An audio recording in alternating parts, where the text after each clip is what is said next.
আসসালামু আলাইকুম রহমতুল্লাহ। প্রিয় দর্শক শ্রোতা, আপনাদের সকলকে দারুস সালাম স্টুডিওর আজকের অন্য আরেকটি ভিডিওতে স্বাগতম। আমি মোহাম্মদ নেসারুল্লাহ।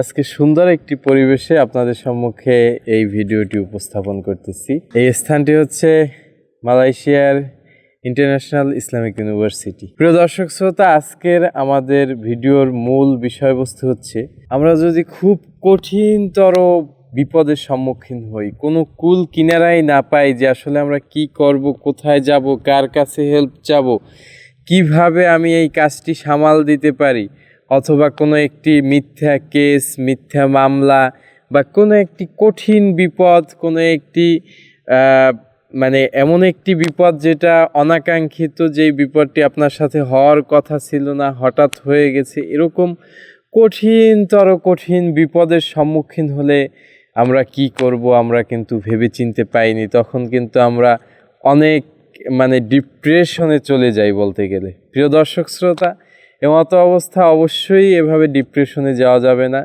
অবশ্যই আল্লাহর উপর তাওয়াক্কুল করতে হবে, আল্লাহর কাছে প্রার্থনা করতে হবে, আল্লাহ পাক রব্বুল আলামিন যাতে করে আমাদের এই কঠিন সমস্যা থেকে উত্তরণ করেন সেজন্য।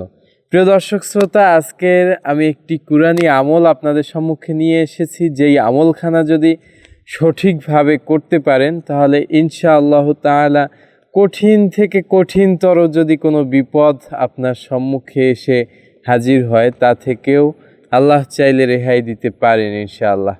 প্রিয় দর্শক শ্রোতা, সেই আমলখানা হচ্ছে একটি কোরআনের আয়াতের আমল।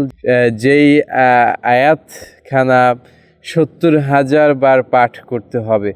উজু করো তো পশ্চিম দিক ফিরে, কিবলামুখী হয়ে, পশ্চিম দিক না কেবলামুখী হয়ে। আপনি যদি আসলে পশ্চিম দিক কেবলা না হয়, আপনার অন্য কোনো দিকে কেবলা হয়, তাহলে তো অবশ্যই কেবলামুখী হতে হবে। যদিও বা বাংলা ভাষাভাষী বা বাংলাদেশি সকলেরই পশ্চিম দিক কেবলা, অতএব আমাদের ব্যাপারে পশ্চিম দিকই প্রযোজ্য। অতএব পশ্চিম দিকে বা কেবলামুখী হয়ে 70,000 বার এই ছোট্ট একটি আয়াতের অংশ এই মোবারক পাঠ করে তারপরে আল্লাহর কাছে যদি এই বিপদ থেকে রেহাই চাওয়া হয়, ইনশাআল্লাহ রেহাই পাওয়া সম্ভব যদি আল্লাহ কবুল করেন ইনশাআল্লাহ। প্রিয় দর্শক শ্রোতা, আয়াতখানা হচ্ছে আউযু বিল্লাহি মিনাশ শাইতানির রাজিম, বিসমিল্লাহির রহমানির রহিম। ইয়া বাদিউস সামাওয়াতি ওয়াল আরদি, ইয়া বাদিউস সামাওয়াতি ওয়াল আরদি, ইয়া বাদিউ। প্রিয় দর্শক শ্রোতা, এই আয়াতখানা সুন্দরভাবে মুখস্থ করে তারপর 70,000 বার উজু করো তো খুবই নমনীয়তার সাথে, খুবই কায়মানা বাক্যে আল্লাহ পাক রব্বুল আলামিনের কাছে এই আয়াতখানা 70,000 বার পাঠ করে তারপরে আল্লাহর কাছে বেশ কয়েকবার দুরূদ শরীফের আমল করে, যাতে করে এই দোয়াটি আল্লাহর কাছে খুব দ্রুত পৌঁছায়।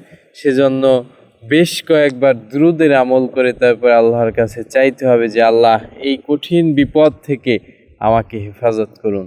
প্রিয় দর্শক শ্রোতা, এই বিপদ হতে পারে যে কোনো ধরনের বিপদ, কঠিন বিপদ, মিথ্যা মামলা, মিথ্যা অভিযোগ, অথবা একটি অনাকাঙ্ক্ষিত বিপদ যেটি আপনি সম্মুখীন হওয়ার কোনো ব্যাপারই না, কিন্তু সেটি হঠাৎ করে যে কোনোভাবে আপনি একটি কঠিন ব্যাপারে ফেঁসে গেলেন।